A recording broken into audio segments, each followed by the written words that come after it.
ಪನ್ನೀರ್ ಮಾಡೋಕ್ಕೆ 1 ಲೀಟರ್ ಅಷ್ಟು ಹಾಲು, ಅದಕ್ಕೆ 2 ನಿಂಬೆಹಣ್ಣು ತೊಗೊಂಡಿದ್ದೀನಿ. ಸೊ ಅದನ್ನ ಇವಾಗ ಸ್ಟವ್ ಮೇಲೆ ಇಟ್ಕೊಳ್ಳೋಣ. ಅದು ತಳ ಹಿಡಿದೇ ಇರೋ ಥರ ಸ್ಟಿರ್ ಮಾಡ್ಕೊತಾ ಇರಿ.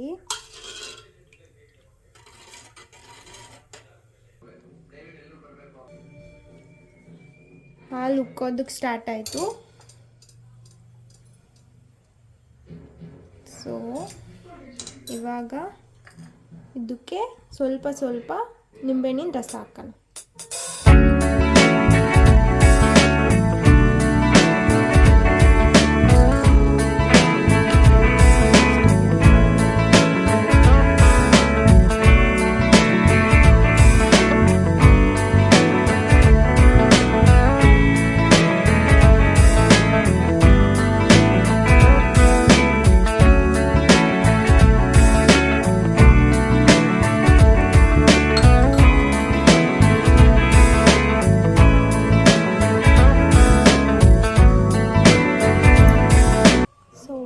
ಹಾಲು ಹೊಡಿಯೋಕ್ಕೆ ಸ್ಟಾರ್ಟ್ ಆಯಿತು.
ಉಂಡೆ ಆದಮೇಲೆ ಆಫ್ ಮಾಡ್ಕೊಳ್ಳೋಣ.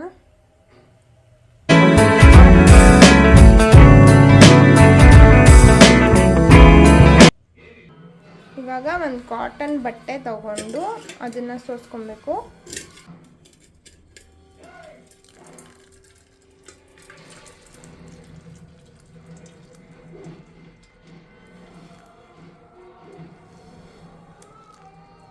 ನೀರೆಲ್ಲ ಹಿಂಡಿದಾದ್ಮೇಲೆ ಈ ಥರ ಆಗಿರುತ್ತೆ. ಹಾಕೋ, ನೀರು ಹಾಕೊಂಡು ಚೆನ್ನಾಗಿ ತೊಳ್ಕೊಬೇಕು. ಇವಾಗ ಇದನ್ನು ಯಾವುದಾದ್ರೂ ಫ್ಲ್ಯಾಟ್ ಸರ್ಫೇಸ್ ಮೇಲೆ ಇಟ್ಬಿಟ್ಟು ಅದು ನಿಮಗೆ ಸ್ಕ್ವಯರ್ ಶೇಪ್ ಥರ ಕಾಣಿಸೋ ಥರ ಪ್ರೆಸ್ ಮಾಡ್ಕೋಬೇಕು. ಅದಾದಮೇಲೆ ಅದ್ರ ಮೇಲೆ ಯಾವುದಾದ್ರೂ ಭಾರ ಇರೋವಂಥದ್ದನ್ನ ಇಡಬೇಕು. ಆ ಭಾರ ಇಟ್ಟಾಗ ಅದರಲ್ಲಿ ಮಿಕ್ಕಿರೋ ನೀರೆಲ್ಲ ಹೋಗುತ್ತೆ ಮತ್ತು ಶೇಪ್ ಬರುತ್ತೆ.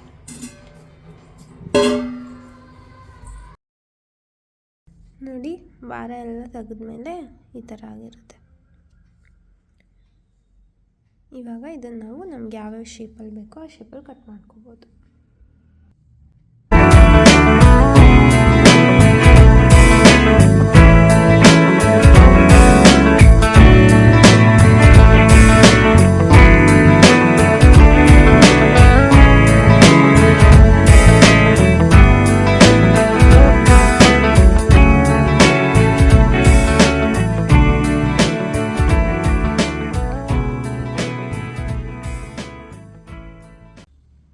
ಈ ಥರ ನೀವು ಮನೇಲಿರೋ ಹಾಲಿಂದನೇ ಮಾಡಿ, ತುಂಬ ಕಾಸ್ಟ್ಲಿಯಿಂದ ಈಚೆಯಿಂದ ತರೋದು ಅದು ಸೇಫ್ ಇರುತ್ತಾ, ನೀಟಾಗಿ ಮಾಡಿರ್ತಾರೋ ಅನ್ನೋದು ಗೊತ್ತಿರಲ್ಲ. ಸೊ ನೀವೇ ಮನೇಲಿ ಮಾಡಿಬಿಟ್ಟು ಹೆಲ್ತಿಯಾಗಿ ತಿನ್ಬೋದು. ಇದನ್ನು ನಿಮಗೆ ಯಾವ ಡಿಶ್ ಬೇಕೋ ಆ ಡಿಶ್ಶಿನ ಪನ್ನೀರಿಂದು ಮಾಡ್ಕೊಂಡು ತಿನ್ಬೋದು. Thank you for watching.